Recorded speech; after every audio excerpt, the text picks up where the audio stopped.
Hello and welcome. This is episode 1 on how to become that girl. Treat this as a podcast because this will be unedited, uncut. I'm just speaking from my heart. In episode 1, I want to cover the mindset of how to become that girl. In future episodes will cover things such as how to academically become that girl, physically, emotionally, socially, financially, but today will be the mindset. And I want to cover 3 things in which I think you need in order to become that girl. But before we go on to these 3 things, what do I mean by that girl? Because as some may believe it to be, is a girl that is perfect, that doesn't make a mistake, almost the term lacy that you probably hear on social media, that girl that you've always wanted to be. But that's not my version of that girl. To me, that girl is someone that chooses balance. By that, I mean you achieve academically, you achieve physically, in all aspects of your life you try to achieve, but that is not your whole life. You live every day to the fullest. You spend time with your friends and family. That girl is someone that achieves both her own goals but helps others to achieve theirs too. Hopefully that offers a more balanced approach on my version of that girl. And if you're someone right now who feels behind or feels like they need some form of motivation to get back to your best self, then this video is for you. So, where should I start? Okay. Point number 1 that I think is so incredibly important is protecting your energy. Now that sounds so cringy, and I can understand hearing that. You're probably thinking I've been told that so many times before. Protect your peace, protect your energy. But I want to be really honest with you on this. I'm someone who has cut off quite a few people, and actually recently have as well. And there's a reason for this.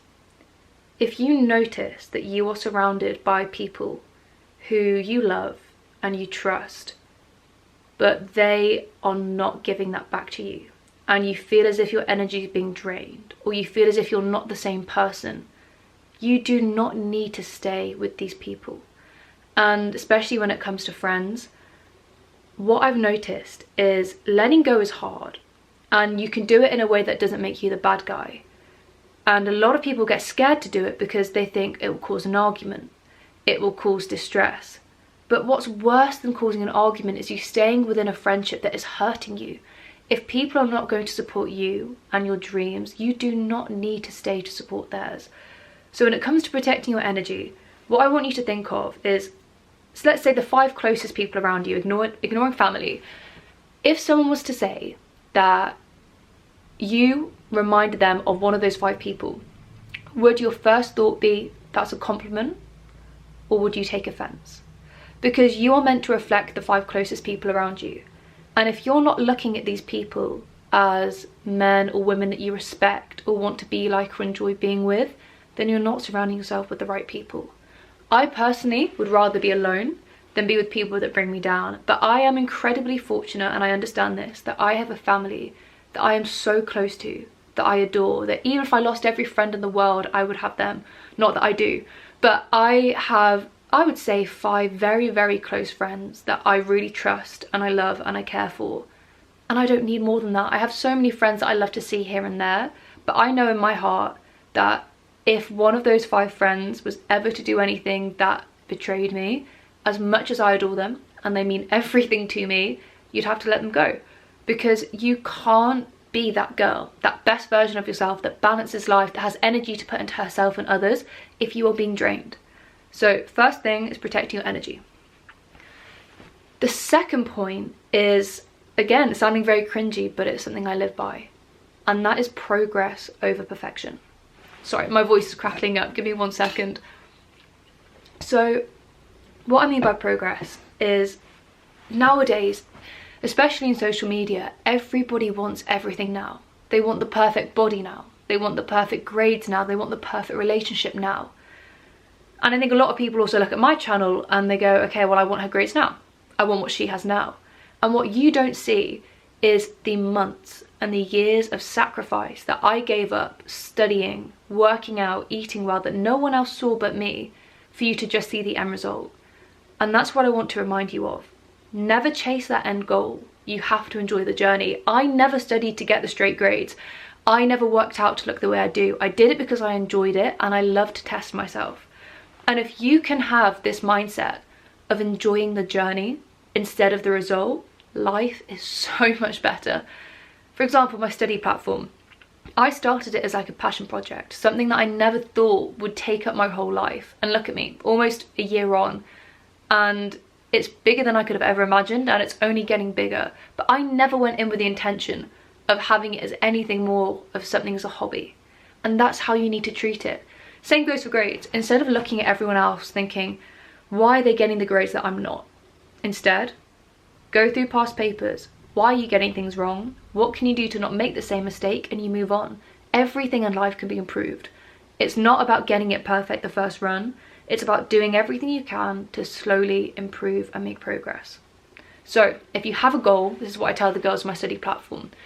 If you take your goal, I want you to write a 1 week, a 3 month and a 6 month plan. So after 1 week, what do you want to have done to have got closer to your goal?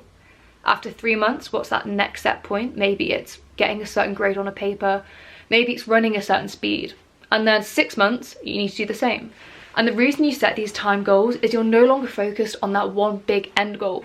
You're actually splitting it into different steps. That means you still have, how do I say this? You are still grateful for achieving small steps along the way, so that when you do get to that big step, that final goal, not everything is resting on it anymore, because you've already achieved all the little steps up to that, and you've thanked yourself for getting there. Because it's so easy to study all your life, work all your life, do everything to get to this one point, and you will be so shocked when you get to that point and you think you've achieved everything you wanted to.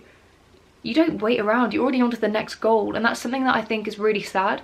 We don't take the time to look back and thank ourselves. So having those little goals along the way at least gives yourself some gratification, but also celebrates the fact that you're making the progress and you're not perfect immediately. Thought the camera broke then? The last mindset shift of becoming that girl is probably my favourite, and that is realising your brain is so much more powerful than you think in so many ways. Intelligence is worth more than any physical beauty you can imagine. When you meet someone magnetic, someone that captures the room, it's most likely because they're intelligent. And I don't just mean academically. What I mean is they are fixated on a topic or a theory or a subject, and they can talk about it for hours with emotion and with passion, and that to me is intelligence. So if you have something, whether it's a hobby, whether it's a subject, just something you love, devote time to it, please. Nurture something that makes you happy, because intelligence is something that at such an early age we're told, at least as females, that it's uncool. We're told that we're a nerd or we're a sweat, we're a tryhard. But why are any of those things bad? Your brain is such an incredible thing that so many people just ignore. They think school is the only place you need to learn. I graduated and I still learn pretty much every day, because why wouldn't I? I will watch videos on self-help books because I find it interesting to learn about the human brain. I will watch the news on quantum mechanics because I still love quantum. And there's so many things that make me happy, that I enjoy, that I will still read about every day. And it's something that I really urge you to do too. And what you'll notice is when you realise that you're increasing your human capital, you're advancing your skills and your knowledge, you become more confident as a person. Your head is held higher. Your posture improves. You walk with a presence because you know you can walk into any room and hold a conversation, and that is so powerful.